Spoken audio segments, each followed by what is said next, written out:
जो हमारा मन है वो कहाँ जाएगा? वहीं जाएगा जिसमें हमको मजा आता है। में दर्द होता है, उन सब चीजों को हम छोड़ेंगे।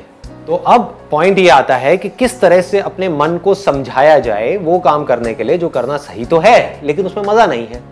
तो इस मन को कैसे संभाला जाए? तो मन को संभालने का सिर्फ एक तरीका है, वो है हमारी बुद्धि, दैट इज इंटेलिजेंस। आपकी समझ जितनी गहरी होती चली जाएगी उस चीज से रिलेटेड, तो जैसे ही आप उसको देखोगे आपको समझ आ जाएगा इसकी वजह से क्या होने वाला है। अभी भी समझ तो आता है लेकिन वो समझ इतनी गहरी नहीं है। जब वो समझ गहरी होती चली जाएगी तो आप उसको छोड़ दो। लाइफ जो है ना वो एक बहती हुई नदी के जैसी है। उसके ऊपर मैं क्या करने की कोशिश कर रहा हूं, मैं एक बहते हुए पानी के ऊपर लकीरें खींच रहा हूं। पॉसिबल है? नहीं। तो अब क्या इसका तरीका है कि जो पानी में मूवमेंट होती है, कभी समझा है कि एक नदी में लहरें कैसे उठती हैं?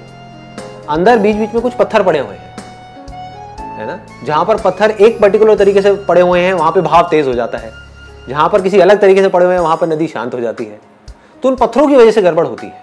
तो जब तक जो मैं बोल रहा हूं, मैंने तो एक लकीर खींची, आपने सुना और उसको भूल गए, कुछ नहीं बदलने वाला आपकी लाइफ में।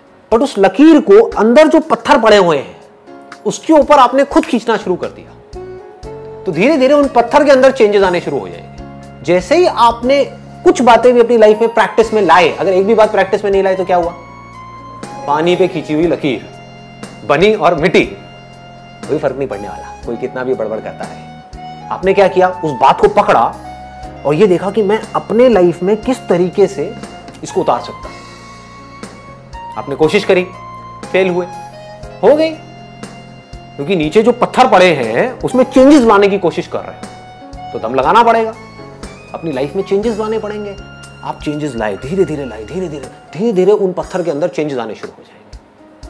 आपकी जो पूरी की पूरी पर्सनालिटी है उसमें चेंजेस आने शुरू हो जाएंगे। फिर धीरे धीरे क्या होगा? जितने भी पत्थर हैं आपकी लाइफ में एक झटके में सब तोड़ दोगे। वो देखा और पत्थर गायब, प्रॉब्लम्स गायब, कहीं कुछ नहीं बचेगा, बिल्कुल शांत नदी के जैसे होगा। अब आपके ऊपर है क्या करना है। अपने हाथ में कंट्रोल आ गया ना? अभी अपने हाथ में कोई कंट्रोल नहीं है। जैसी हमारी आदतें हैं उसके हिसाब से हम चले जा रहे हैं, ऐसे ही हो रहा है। और वो आदतें कितने सालों में बनी है? बहुत सालों में। तो वो आदतें क्या एक घंटे का कुछ सेशन सुन करके बदल जाएगी? नहीं बदलेगी। उसके लिए पहला स्टेप है, आपको ये बोलना होगा अपने माइंड में, बात तो सही है।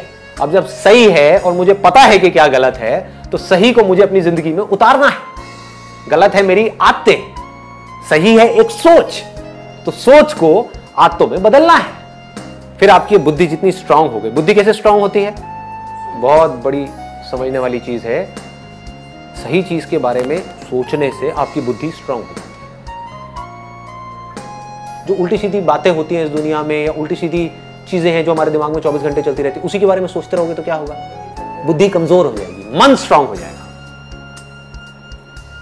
मन मतलब समझते हो ना? हमारा मन कर रहा है, मेरा मन कर रहा है कि मैं दारू पीऊं, गाने लगाऊं, डांस करूं और 200 की स्पीड पे गाड़ी चलाऊं। ये क्या है? मन है। लोग करते हैं नहीं करते हैं? ऐसा करते हैं। क्यों करते हैं? मन उनकी बुद्धि पे हावी हो गया है। बुद्धि क्या कहेगी? पीना है पी ले, नाचना है नाच ले नाइट क्लब में, लेकिन गाड़ी नहीं चलाएगा। ये किसका काम है? बुद्धि का है। और बुद्धि को आप छोड़ ही दो, अपने आप को फंटूस समझने लग जाओ। जो आ रहा है सामने से उससे लड़ाई झगड़ा करो। क्या हो? आप सिर्फ अपने लिए खतरा नहीं पैदा कर रहे, पूरी दुनिया के लिए भी खतरनाक हो। ऐसा आदमी सिर्फ अपने लिए पनौती नहीं है, सबके लिए पनौती है। किसी के लिए भी कुछ भी गलत कर सकता है। इसलिए बुद्धि को स्ट्रांग करना है। समझ आ गया ना? पहला स्टेप ऐसी बातें आपके अंदर डालना। वो तो गई, क्योंकि पूरी दुनिया का काम कुछ और है। वो है कि जो आपकी आदतें हैं उससे रिलेटेड चीजें आपको दिखाई जाए, आपको बड़ा मजा आएगा। मैं क्या कर रहा हूं? मैं एक बड़ा भारी काम कर रहा हूं। आपकी आदतें कुछ और हैं, मैं कुछ और बातें कर रहा हूं। अब आपने एक्सेप्ट किया, आपने कहा कि वो सही है, उसमें से कुछ सही है कुछ गलत है, मान लो। आपने कहा ये बातें सही है, उसको अपनी जिंदगी में उतारा, अपने अंदर चेंजेस लेकर के आए, धीरे धीरे एक प्रोसेस शुरू हो गया आपके ट्रांसफॉर्मेशन का। अब आप में चेंजेस आने शुरू हो जाएंगे। जितने ये चेंजेस आपके अंदर आएंगे उसमें से जो आपको खुशी मिलेगी, वो जो मन को खुशी मिलती है ना छोटे छोटे प्लेजर्स के थ्रू, उससे लाख गुना बड़ी होगी। आपके अंदर एक कमी है, आपको पता है, और उस कमी को आप ओवरकम कर जाओ, उसमें खुशी ज्यादा मिलेगी, या उस कमी के अकॉर्डिंग चलते चले जाओ, उसमें ज्यादा खुशी मिलेगी? ओवरकम कर जाओ। आपके अंदर डर है एक सही काम करने का और उसको आप कर जाओ, क्या होगा? मजा आएगा। अब आपको मजा किसी और चीजों में आने लग गया। अभी मजा आ रहा है गलत चीजों में, अब मजा किस में आ रहा है? छोटी छोटी सही चीजें करने में। इसमें आपको मजा आ गया तो अब आप क्या करोगे? आप बड़ी बड़ी सही चीजें करोगे। अभी क्या कर रहे हो? छोटी छोटी गलत चीजों में पहले मजा आता है, फिर उसमें मजा आना बंद हो जाता है, उससे हम बोर हो जाते हैं, तो हम बड़ी बड़ी गलत चीजें करते हैं, फिर और गलत, फिर और गलत, फिर बढ़ते ही चले जाते हैं। ये अभी हो रहा है इस दुनिया में। करना क्या है? मजा लेना है सही चीजों में, सही कामों में आपको मजा आना चाहिए। सच बोलने में मजा आना चाहिए कि 1000 लोग बैठ करके झूठ बोल रहे हैं, फालतू की बातें कर रहे हैं, उनके बीच में आप अकेले खड़े हो जाओ और जाकर के सच बोल रहे हो, देखो मजा। अब उसको थोड़ा समझदारी से करना है, इसीलिए इसी को बुद्धि बोलते हैं, है ना? इसको भी याद रखना है। क्योंकि पॉलिटिशियन है, पता है वो चोर है और सारे उसके सपोर्टर्स हैं, उसमें बीच में आप जाकर तू चोर है, तू चोर है, दिया बिगाड़ देंगे। ऐसे काम नहीं करने। तो जबरदस्ती हीरो नहीं बनना है। The point is you need to take a stand where it is necessary, absolutely necessary. Where it is not necessary just keep quiet. चुप हो गए, वो भी तो अपने आप में एक स्टैंड लेना है। 10 लोग बैठ करके कुछ उल्टी सीधी डिस्कशंस कर रहे हैं किसी शादी में, ये अपनी कोई गेट टुगेदर है, वहां पे होती यही सब है बातें, वहां पर आप चुपचाप बैठे, बस खत्म। ये स्टैंड लेना नहीं है अपने आप में, बहुत बड़ा स्टैंड है। आपने क्या कहा? वो कर रहे हैं, करने दो, मुझे इन सब बातों से कोई मतलब नहीं है। अब आपका अपने ऊपर कॉन्फिडेंस कैसा होगा? बढ़ जाएगा ना। यहां से कॉन्फिडेंस बढ़ना शुरू होता है। फिर आदमी कहता है कि मैं ये कर सकता हूं तो मैं ये भी कर सकता हूं, फिर मैं ये भी, फिर मैं ये भी, फिर धीरे धीरे वो लेवल बढ़ता चला जाता है। फिर एक दिन ऐसा आएगा आप कहोगे कि पूरी दुनिया एक तरफ खड़ी है, 700 करोड़ लोग भाग रहे हैं भेड़ बकरियों की तरह, मैं यहां पर अकेला खड़ा हो सकता हूं। आकर तुमने जाना है जाओ, मैं तो यही खड़ा हूं। जो सही लगता है, मुझे नहीं लगता। लेकिन मन तो बहुत ज्यादा पावरफुल है, बहुत पावरफुल है। तो इस चीज को लेके इसमें फेल भी होंगे बार बार।